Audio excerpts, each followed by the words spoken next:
Remember that piece of garbage I found on the side of the road like a month and a half ago?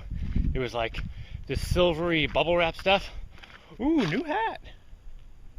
Ooh, nice and cool.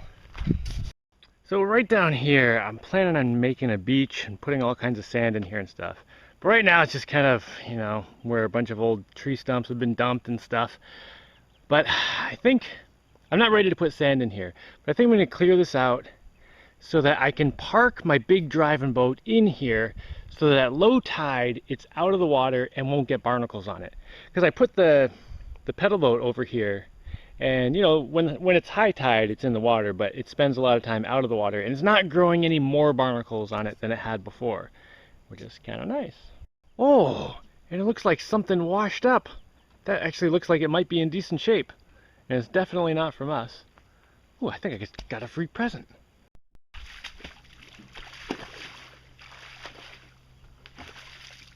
Oh, excellent.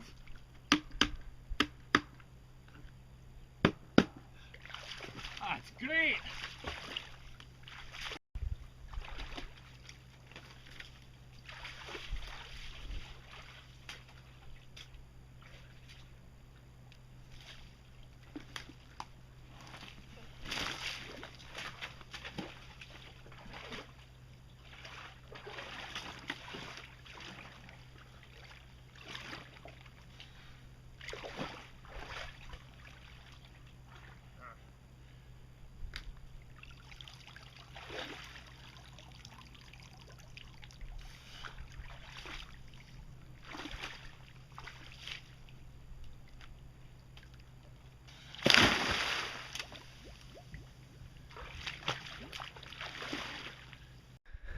Wow, that's a big difference.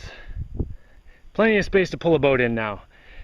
Oh, and while I was doing this, I also found some big clumps of, dirt. The stuff I made the wharf out of, all, this dirt here. So I put them on the other side of this here breadfruit. That's what it is, breadfruit tree. Because I don't want the salt water to get in here and kill it. So I just want to give it like a bunch of extra land out here. So maybe it has like 2 meters before it gets to salt. And if I go down the wharf a little bit, oh, the chickens got to this banana tree, whatever. There's this apple tree right here that I believe got wrecked by salt water. It was doing pretty well, but the salt water is kind of close-ish. But Deshana was just saying, oh yeah, right here, it's not totally dead. So I'm gonna try to save it. So I'm gonna build it, just fill in some dirt around here just to keep the salt water from getting in so easily. So when it's really dry, the wharf here, it'll run out of water and then start soaking up water from the ocean, so it'll get more salty in the bottom. At least that's what my deductive reasoning tells me. So yeah, if I just give it a bigger buffer zone in the dirt, it should take a lot longer for any salt to come in, even if we have, a drought for a couple months, which we had this year, which is when that apple tree almost died.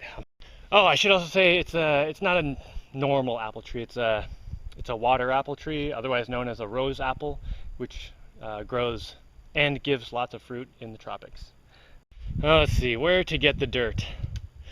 All right, so I normally get my rocks and sand delivered here for the concrete, and this big cayuco, like a dugout canoe, comes in here. It's at least like 6 feet wide and like 40 feet long or something. Anyway, I have this part dug out deeper, but during low tide, it's still, we can't get it in all the way. So we have to like unload part, and then once the boat's floating a little higher, then we can pull it in the rest of the way. So I think I need to get the dirt out of here and just dig this section deeper. And the apple tree's right there, so I guess I'll just start over there somewhere. And then I'll get a bunch more on this guy too. All right, into the murky water for me. Well, it's not murky until I start digging. Oh, I'm gonna get so filthy today. But it's all right, because always at the end of the day here, I jump in the ocean, clean off, get some fresh water, get all the salt off. I really like to be clean at the end of the day. So I don't mind getting filthy during the day. Haha! I just took a break to go put a piece up on there. Ooh, that's looking good. Anyway, I got my boat parked in here. It's really shallow. It was actually touching the bottom a little bit, but the tide's a little higher now, so it's floating. But I used my parking poles, you know, the big PVC things on the other side there that slide up and down, shoved one into the ground back there and in the front, so it's not going to go anywhere. Man, I love me some parking poles. They've been so useful. You know, I'm looking at my gravel pile here, and this is about $150 to $200 worth of material-ish. And I'm estimating it's going to take about $1,000 to $1,500 worth of material to fill in all of this with sand. Now the sand is a little cheaper than rocks and sand. All right, back to Operation Protect the Trees. This is about as high as the tide gets. I think I want to fill this in until the water is like, I don't know, like another meter out. This little mangrove tree will, I think he'll be fine. Just filling a bit of dirt below him. I don't think it'll care. And I'll scoop it up with this, because I don't want the water, just the dirt. Alright, I can get one shot of this schlappen goop.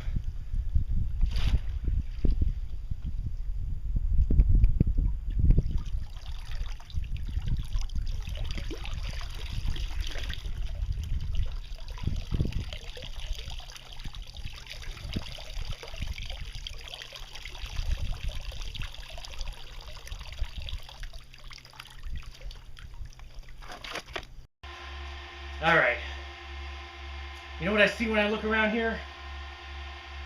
I see a dredging machine. I don't know what it's made out of yet, but it's in here somewhere. Somewhere in all this stuff is a dredging machine. In a minute, I do have a pump. It's half horsepower. The hole's way too small, but I might be able to start with this. Okay, so don't ever do this. Crap, which color's which? I'm pretty sure the white is the brown.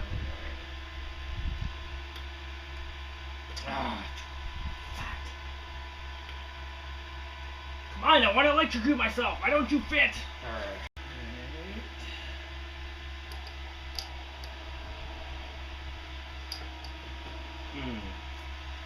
That does not sound right. Alright, just made a little buzzing sound when I tried plugging it in. If I'm lucky, it's just seized up in the pump part here. Unless, of course, the starting capacitor is blown.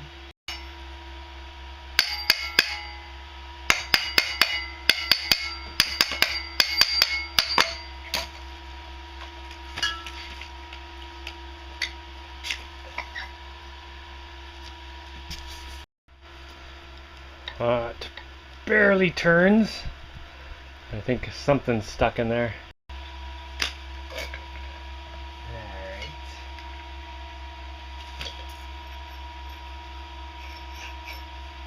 Oh! Seized bearing right there. Well, just wiggling it back and forth and squirting some squirt in there. I got it loosened up and it seems like it's rolling pretty smooth. So it might be alright just to use the bearing as it is. It's not even wobbly. You know, like if it rusts too much in there and then you get it loosened up, you could lose enough material that the outer ring will kind of jiggle a little bit, but it still feels very snug and smooth. Well, that sounds much better.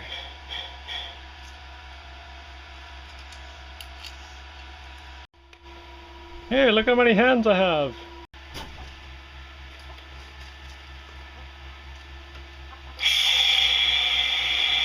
Oh, much better.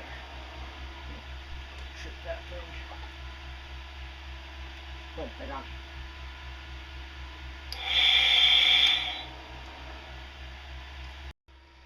So this thing's only 550 watts, and it's 550 watt maximum. It's tripping a 1200 watt breaker over there. Huh. I'm not sure what's wrong with that motor. It might be the capacitor. I don't have anything to replace the capacitor with here though, so I don't really have any way to fix it or even test if that's what the problem is. Anyway, I'm not going to mess with that right now. I've been inspired to go low tech. Because you know, high-tech solutions are cool and all, but they always bring their own set of problems. And low-tech things, you know, there's just something really nice about something you can just hit with a hammer and it doesn't break. What are you guys doing? Well, I think there's a motorized dredging machine in my future. Probably in the near future. But today, I'm going with this.